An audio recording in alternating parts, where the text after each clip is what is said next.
Hey guys, this is No Solution. I'm Scott. Today is going to be not really showing any music, though. If you're interested in music, I would like you to watch the first part. The next part will be movies, and then if you don't care about movies, no hard feelings. Hopefully, I'll see you on the next one.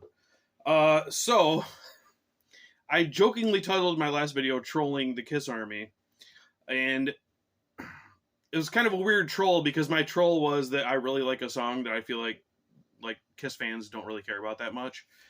But it seems like I made people mad because I referred to Hot in the Shade as not so classic, which I think is kind to it.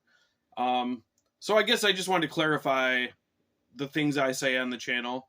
When I started doing this channel, I was always very careful to say, like, oh, this is my opinion. And, you know, if I made a top 10 of the year, this is just my opinion based on what I've heard and blah, blah, blah, blah. But honestly, that shit gets boring doing, you know, a whole preamble of caveats of this is just my opinion and please don't be mad at me. And I feel like most of the people who watch these videos are adults and aren't going to get mad that you don't like something. And no, it's just your opinion. I mean, you know, if you love Hot in the Shade, fucking great. I wish I loved it too. I just don't. So I'm not trying to say you're dumb for liking it or anything like that. Yeah, I just found it odd that like my little cheeky troll about how I think Hide Your Heart is the best Kiss song was not what made people upset. It was that I said that I didn't think Hot in the Shade was very good. So I guess that's all I wanted to say. Like, this is everything I say in here is my opinion. I'm not saying I'm right. This is just how I think, and it's just more interesting to say I think this album isn't very good than, well, you know, in my opinion, I think this album could be better, but I could be wrong, and maybe I just haven't heard it right. And blah, blah, blah. Like, who wants to listen to that maybe pamby shit? Like, so if you like Hot in the Shade, freaking great. I'm happy for you. I don't think it's a very good album, but I think Hide Your Heart's awesome. So that was my point in showing this album. By the way, I wanted to shout out Gambler812, Anthony, and James Stormwind79 for recommending the Ace Frehley version of Hide Your Heart, which for some reason in my research I didn't find. Like, I knew Molly Hatchet did one, Bonnie Tyler did one, Robin Beck did one, who I'm not really that familiar with. I guess she was kind of a more famous overseas than here. But yeah, Ace Frehley did a version also in 1989, which I thought was kind of interesting. That I'm assuming they weren't the Kiss Camp and Ace weren't really best friends at the time, but somehow he did a cover of Hide Your Heart, and I just listened to it. Yeah, it's really fun. I do prefer the Paul Stanley vocals on the Kiss version, but Ace's version is really cool too. Yeah, so thanks for that.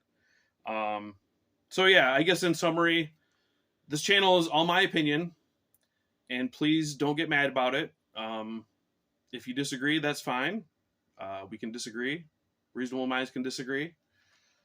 And if you feel real strongly about it, make a video saying why your opinion is better. I mean, I don't know. I guess, you know, this shit ain't that important. Let's not get mad about it. I guess that's what it boils down to. Okay, so that's it for that. Now we're into movies. Eli actually turned me on to a place he had never ordered from them before, but a place called Sloppy Second Sales. And they sell, I'll just come out and say it. They sell bootleg DVDs and Blu-rays of things that either are not available anymore or have never been available on physical media. So I went on there and I found all kinds of shit that I wanted, and I was like, okay, slow down.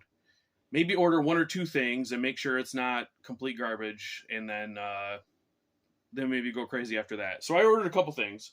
I ordered a copy of Midnight Mass, the Mike Flanagan Netflix miniseries, which I consider maybe the best miniseries of all time. I mean, it's utterly fantastic if you haven't seen it.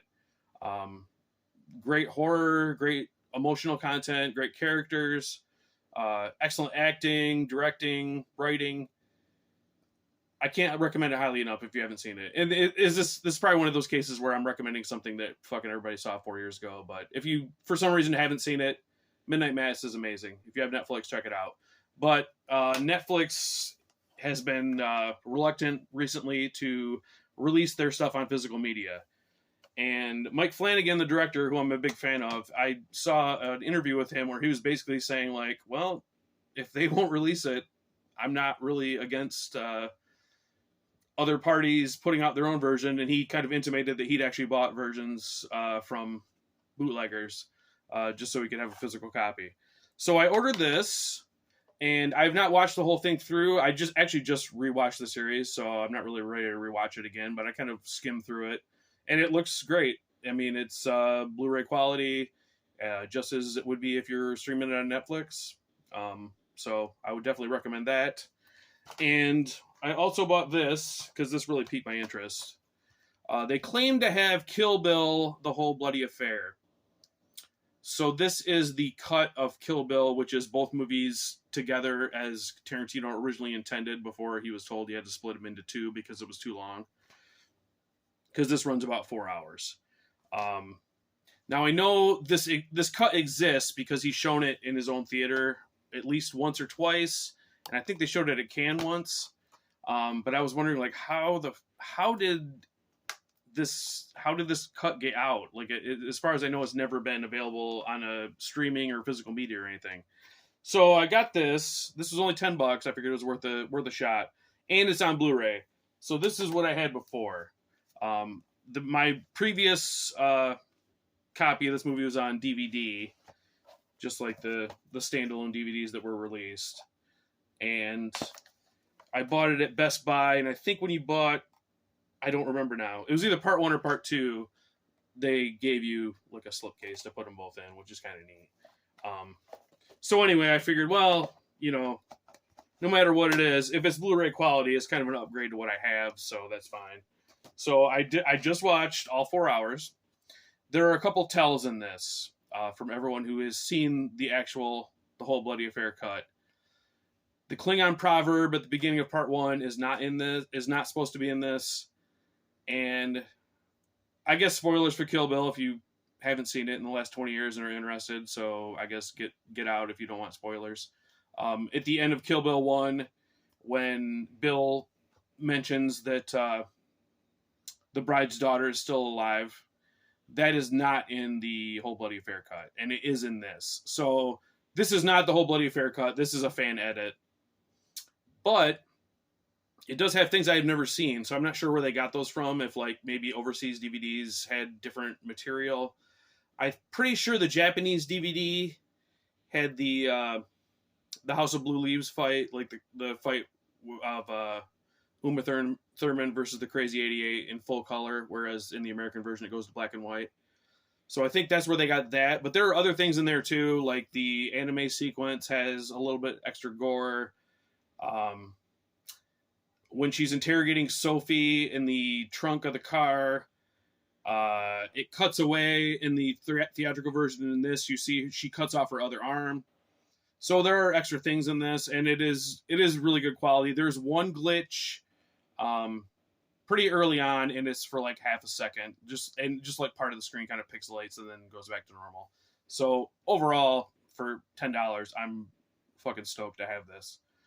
So no, it is not the actual official Whole Bloody Affair, but it has extra things. If you're a big geek for the movies, I would definitely recommend it. And there are things that are missing, like the obviously when they cut them into two, the end of part 1 has kind of like cliffhangers and like little clips from part 2 that are taken out because it wouldn't make sense if it was all one movie. And then the beginning of part 2, where Uma Thurman's driving and kind of recounting what happened in the first one, that's not in this either. So, being a dork, I enjoy having like the theatrical versions and then this version as well. And then I figure with this, with like bootlegs and shit, if this came out tomorrow as an official version, I would buy it in 2 seconds. So my feeling with bootlegs is, if you can't be bothered to put it out and somebody else does, sorry, man, I'm going to buy it.